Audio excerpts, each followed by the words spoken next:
এই পিচ্ছি শোন, তুই এটা নিলে নে, না নিলে আমার কিছুই করার নাই। আমার কাছে আর কোনো টাকা নাই, থাক। পিচ্ছি, মাখাটা না অনেক সুন্দর হয়েছে। আচ্ছা বলো, তোমাকে কত টাকা দিতে হবে? ভাইয়া আপনার 15 টাকা হয়েছে। কি বলিস, এত সুন্দর মাখা মাত্র 15 টাকা? আচ্ছা ঠিক আছে। পিচ্ছি, একটা না সমস্যা হয়ে গেছে। আমি না ভুল করে মানিব্যাগটা বাসায় ফেলে রেখে আসছি। আমার কাছে না শুধুমাত্র 10টা টাকাই আছে, তুমি এই টাকাটা রাখো। ভাইয়া আমাদের মতো গরিবদেরকে আর ঠকাইয়েন না। এমনিতেই সারাদিন অনেক বাটপাড়া এসে বাটপাড়ি করে খাওয়া যায়। দয়া করে ভাইয়া আমাকে টাকা কম দিয়েন না। হয়েছে কি, আমার কাছে 10 টাকা ছাড়া আর একটা টাকাও নাই। ও আচ্ছা, আমার কাছে একটা কয়েন আছে, এটা হাঙ্গেরির মুদ্রা। এটাকে যদি তুমি বাংলা টাকায় কনভার্ট করো তাহলে অনেকগুলো টাকা পাইবা। ভাইয়া আপনি সব কি বলতেছেন? কিসের হাঙ্গারি মাঙ্গারি? আমি তো এগুলো কিছুই বুঝি না। তাছাড়া এখন আর এই লাল পয়সা চলে না, এখন চলে 5 টাকার নোট। এই পিচ্ছি শোন, তুই এটা নিলে নে, না নিলে আমার কিছুই করার নাই। আমার কাছে আর কোনো টাকা নাই, থাক। কি সব যুগ জামানা এলো, বাটপার মাটপার দিয়ে এলাকাটাই ভরে গেছে। এই পিচ্ছি, আমাদেরকে দুটো মাখাতে তো। আচ্ছা ভাই দিতেছি।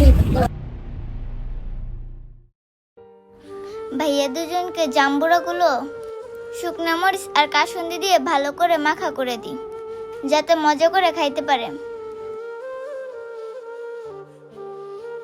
মাখাগুলো দুজনকে সমান করে ভাগ করে দিই। ভাইয়া এই নেন।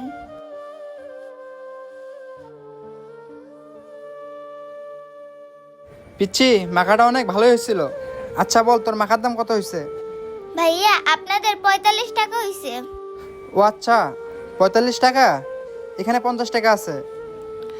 ভাইয়া 50 টাকার নোট, আপনাদের কাছে খুচরা নাই? না রে পিচ্ছি, আমাদের কাছেও কোনো খুচরা নেই। ভাইয়া হইছে কি, সবেমাত্র দোকানটা খুলছে আর একটা কাস্টমার আসছিল, সেও কিনা আমাকে এই কয়েনটা দিয়ে গেছে। দেখেন তো এটা আপনারা চালাইতে পারবেন কিনা। হাই হাই, এটা তুমি কই পাইছো? এটা তো হাঙ্গেরির মুদ্রা। এটা যদি তুমি ভাঙাও তাহলে বাংলা টাকায় 10 থেকে 12,000 টাকা পাইবা। কি বলতেছেন ভাইয়া, এই একটা লাল পয়সার দাম এত টাকা? কিন্তু ভাইয়া এই পয়সাটা কোথায় নিয়ে গেলে আমি 10 থেকে 12,000 টাকা পাবো? শোনো, তুমি তো এত কিছু চিনবা না আর বুঝবা না কোথায় গিয়ে ভাঙাতে হবে। তার চেয়ে ভালো তুমি এই টাকাটা আমাদের কাছে দিয়ে দাও। আমরা তোমাকে 5,000 টাকা দিয়ে দেই, এর বেশি আর দিতে পারবো না, কারণ আমাদেরকে অনেক পরিশ্রম করতে হবে, অনেক জায়গায় যাইতে হবে। তুমি কি এখন দিবা? আচ্ছা ঠিক আছে ভাইয়া, আপনারা আমাকে 5,000 টাকাই দেন। আচ্ছা ঠিক আছে, এই যে নাও, এখানে 5,000 টাকা আছে।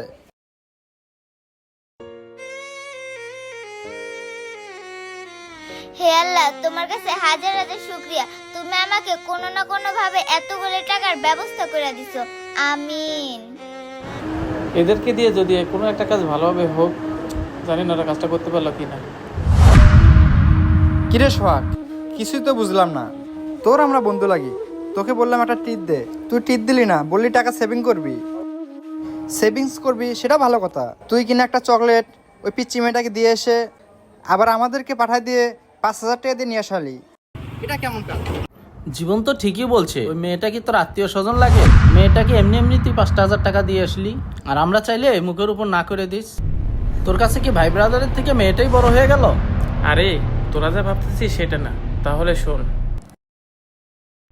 কি বলেন ডাক্তার সাহেব, অপারেশন করার জন্য 5,000 টাকা লাগবে?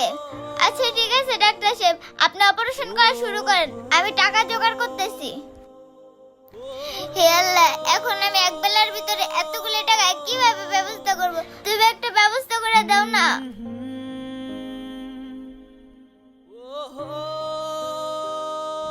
এইবার বুঝতে পারছিস? হ্যাঁ রে দোষ, বুঝতে পারছি। আজকে তোর জন্য আমাদের চোখের ভুলের পর্দাটা সরে গেল।